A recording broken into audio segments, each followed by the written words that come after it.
Mr. Angel sat next to me on the park bench. He was my best friend. I pointed to an old man that sat across from me. "What's he doing, Mr. Angel?" An unlit cigarette sat in the corner of the man's mouth. His eyes were withered with age as he stared blankly at nothing. Mr. Angel leaned close to me as he whispered into my ear. "He's looking for a woman he lost a long time ago." He cooed.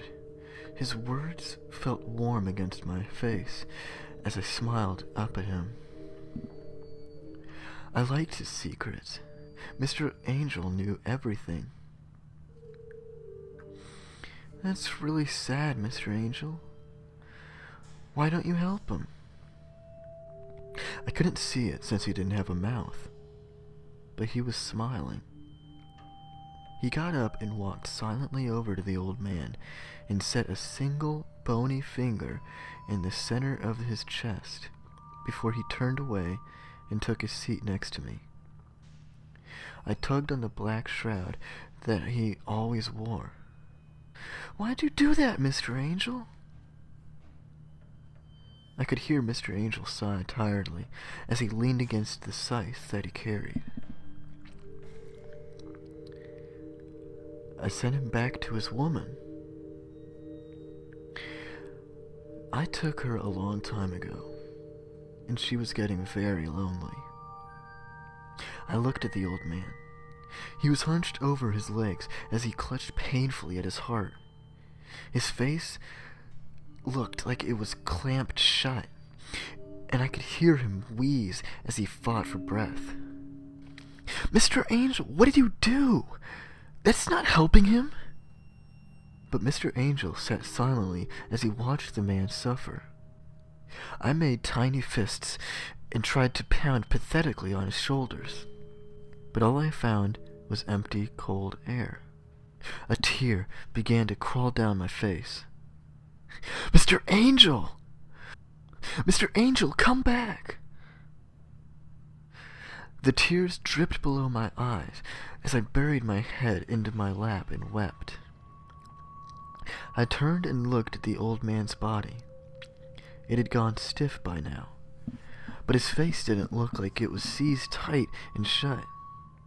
He wasn't desperately clutching at his chest. He was lying on his back with his hands set neatly against his heart. His face looked relieved, calm, content. I slid off the park bench and got on my hands and knees. Any moment now, the old cadaver would spring up and laugh in my face. I wanted to think it was some kind of horrible joke. I wish someone was laughing. But all I heard was the peace that follows after something has moved on. I loomed over the body as a teardrop landed on its skin. I didn't know what to do. Please, please get up! Please get up! I shook his shoulder. Nothing. Get up! I rested my palm alongside the man's hands. Nothing. No heartbeat.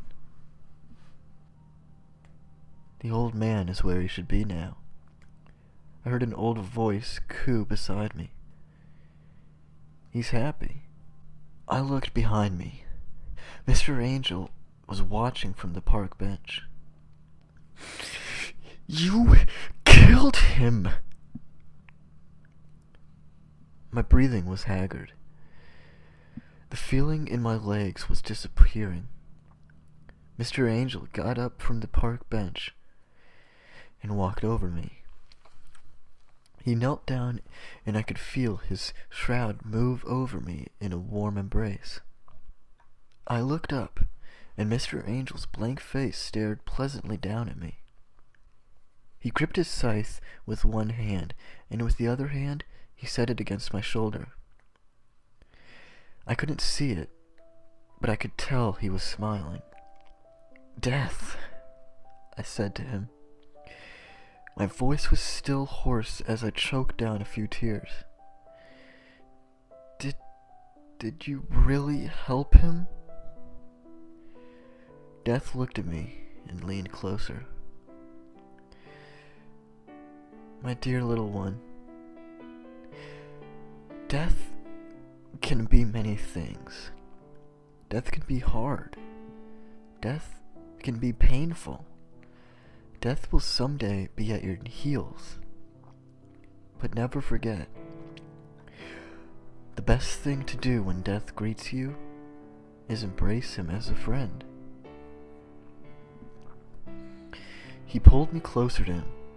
I could feel his shroud slowly wrap around me. It felt warm and cozy. It was good to be close to death. Now don't call me Death. I'm an angel, remember? I laughed at him and wiped a tear away. Because you bring people to heaven, right? He could only nod. Mr. Angel, you're my best friend, right? His smile was gone, and the shroud felt cold as it caressed my skin. Yes, I'm your best friend.